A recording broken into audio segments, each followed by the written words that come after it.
দেখেছেন আজকে যে আশুলিয়াতে 5 জন শহীদ এবং একজন জীবন্ত ব্যক্তিকে পোড়ানো হয়েছিল, সেই মামলায় অগ্রগতি প্রতিবেদন গত দাখিল হয়েছে। প্রোডাকশন ওয়ারেন্টের প্রেক্ষিতে আজকে 3 হাজির করা হয়েছে, তাদের 2 জন অতিরিক্ত পুলিশ সুপার এবং একজন এডিসি। আমরা ট্রাইব্যুনালে তাদেরকে গ্রেপ্তার দিতে জেল হাজতে প্রেরণের আবেদন করেছিলাম, সেটা মঞ্জুর হয়েছে। আমরা বলেছি যে আমরা within short time investigation report দিতে পারবো আশা করছি। এটা একটা দিক ছিল। দ্বিতীয় হচ্ছে যে চট্টগ্রামে যে হেলমেট বাহিনী ছাত্র জনতার ওপর গুলি করেছিল 18 এবং 16 তারিখে, যেখানে 7 জন শহীদ হয়েছিলেন, সেই মামলায় 2 জনের প্রোডাকশন ওয়ারেন্ট চাওয়া হয়েছে। ট্রাইব্যুনাল এটা মঞ্জুর করেছে।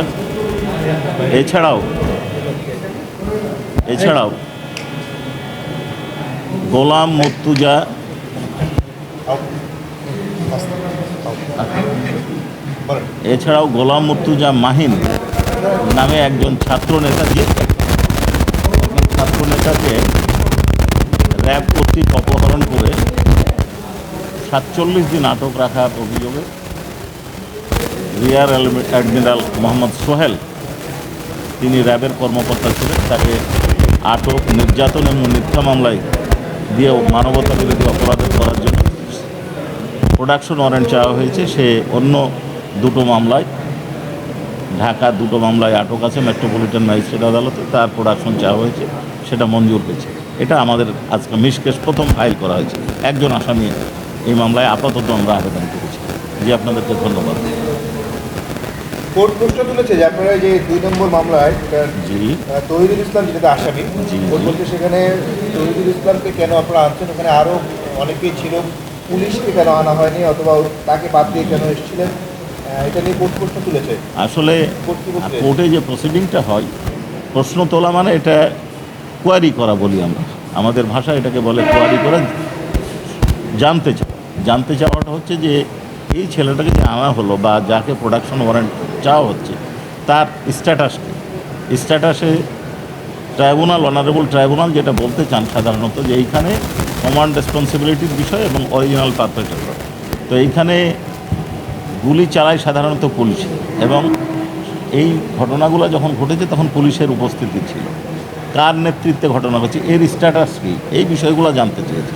সেইখানে আমাদের ব্যাখ্যা হয়ে দিয়েছি আমরা, সেটা হচ্ছে যে পুলিশ তদন্ত চলছে, পুলিশ এখানে নিষ্ক্রিয় ভূমিকা পালন করেছে এবং আক্রমণাত্মক অবস্থায় এরাই ছিল এবং এরা গুলি করেছে, এদের গুলিতেই মারা গেছে, শহীদ হয়েছে।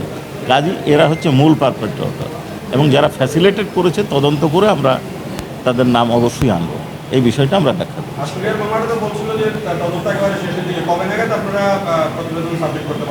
আমরা আগেই বলেছি, আমরা মানে আমাদের চিফ প্রসিকিউটর মহোদয় আগেই বলেছেন যে আশুলিয়ার মামলা দিয়ে আমরা এই জুলাই আগস্ট গণহত্যার বিচার আমরা শুরু করব। আমরা আশা করছি যে এই মাসের মধ্যেই আমরা এই রিপোর্ট সাবমিট করতে পারব। সোহেলের বিষয়ে কী অভিযোগ? সোহেলের বিরুদ্ধে আপনাকে আমি বললাম, সেটা হচ্ছে যে জনৈক গোলাম মুর্তুজা মাহিন, যার বাড়ি রাজশাহীর চারঘাটে, তিনি তার ভাইয়ের সাথে ঢাকায় দেখা করতে এসেছিলেন। ঢাকায় দেখা করতে আসার পরে তাকে ধানমন্ডি থেকে পিক করা হয় এবং তাকে সাথে সাথে জমটুপি পরিয়ে নিয়ে যেয়ে 47 দিন আটক রাখা হয়, আয়নাঘরে রাখা হয়, নির্যাতন করা হয়, উল্টো করে ঝুলিয়ে রাখা হয়। পরবর্তীকালে বিষয়টা আমরা এখনও ফাইনাল করিনি। পরের যেটুকু বিষয় আমরা যতটুকু জানি, আমাদের কাছে নলেজ এসেছিল ওই সময়, যে একটা রিট পিটিশনের দায়ের প্রেক্ষিতে পরবর্তীকালে তাকে মুক্তি দিতে বাধ্য হয়েছিল। এটা কত সময়? এটা 2012 জি, উনি র্যাবে ছিলেন, ঢাকাতে র্যাবে ছিলেন। ওনার ইনভলভমেন্ট হচ্ছে র্যাবের উনি কর্মকর্তা ছিলেন এবং নির্যাতনের সাথে উনি সরাসরি জড়িত ছিলেন। এই নির্যাতন এবং আটক রাখা, অবৈধ আটকের সাথে সরাসরি জড়িত ছিলেন।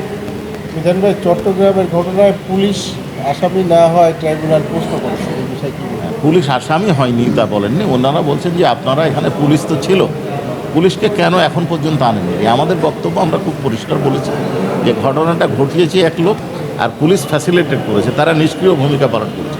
আমরা তদন্ত করছি যে কারা কারা ছিল। পুলিশ আমরা সংগৃহীত ভিডিওগুলো পর্যালোচনা করছি, যাদেরকে আমরা শনাক্ত করতে পারবো তাদেরকে নিয়ে আসবো। আর পুরোনো হত্যা মামলায় একজন সারেন্ডার করেছে, তার বিষয়ে 2 ঘন্টা পরে আবার শুনানি হবে, এই বিষয়টা একটু বলবেন। যেহেতু শুনানি হবে তা শুনানির পরেই আমরা কথা বলি, শুনানির আগে কথা